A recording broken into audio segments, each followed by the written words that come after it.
Opening slide, graphic, text, self-management, engaging and directing support workers. Part 1. Creating a web of support with Deb Rouget. Logos, Belonging Matters, NDIS, talksthatmatter.net. Just going to share with you now Cameron's story, and you might have heard us share this Cameron's story before, and he's given us permission to share his story.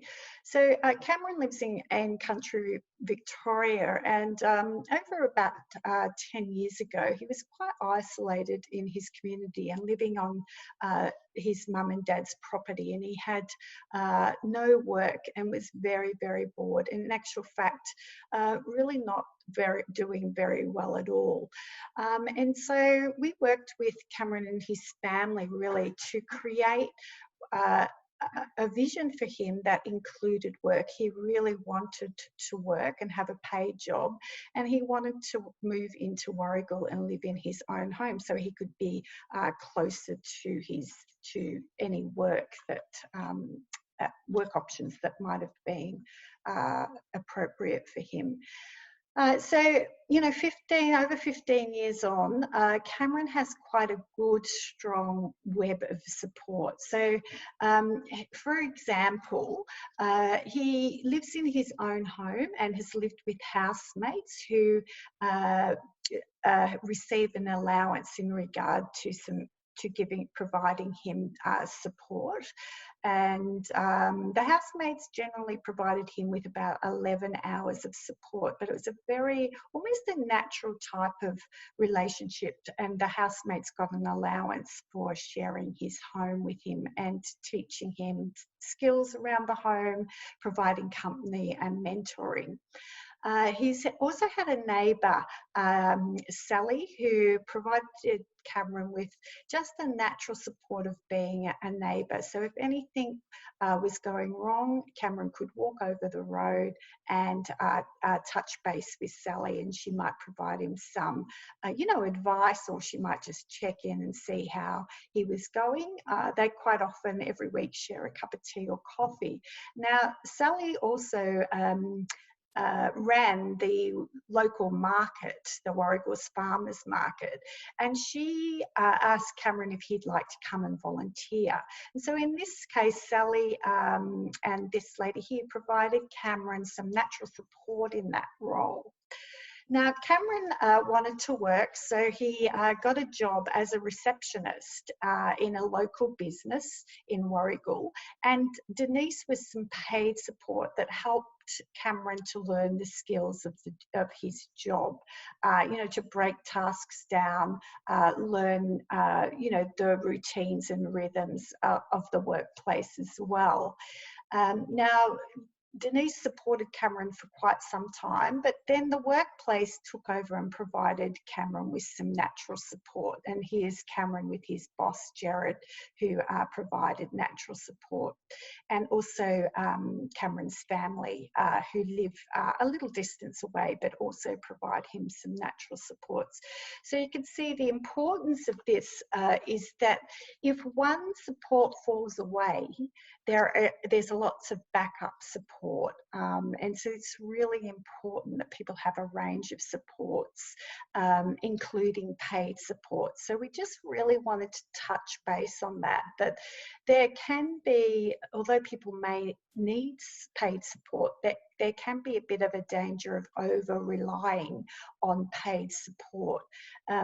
Paid support, comes with some disadvantages. For example, often people are there for pay, they may leave and to get another job and these sorts of things. That's not to say that some support workers haven't been with people and very committed to them for a long time.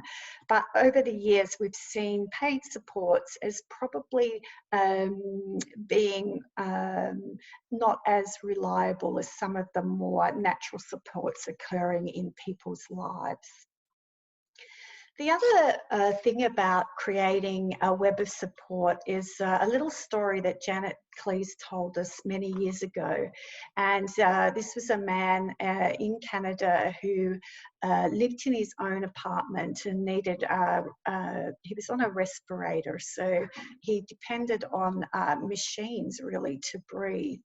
Now there was a big snowstorm, and what happened was all of the electricity failed, the roads went into gridlock, and his support workers could not get across town to help him.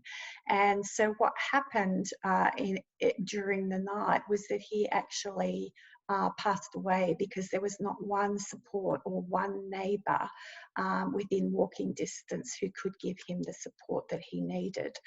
So part of our work when we work with people, particularly when they live in their own home, is to really focus on who are people's neighbours. So like with Cameron, Sally was across the road. If something happened, he could call on her quite quickly.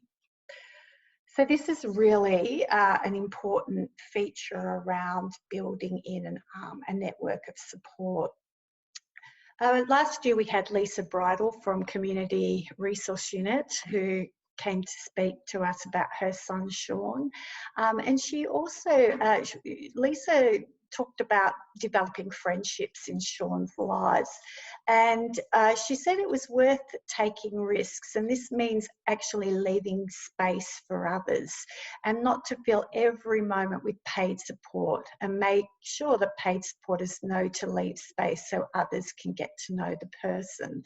So what I've seen happen before when I've supported people in community places, like to join a club or a workplace, is that often the other people in that club or workplace will think that everything's taken care of because the person has a support worker, and it leaves no space for others to step up or come forward.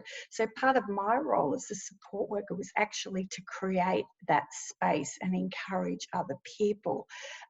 What that meant was that other people took on more of a support role of the person, and in some instances I could actually withdraw my support and start working on something else for the person. So it's really important, particularly if we would want people to have a range of friendships. Closing slide, graphic, text. This video is made possible with the support of a National Disability Agency grant.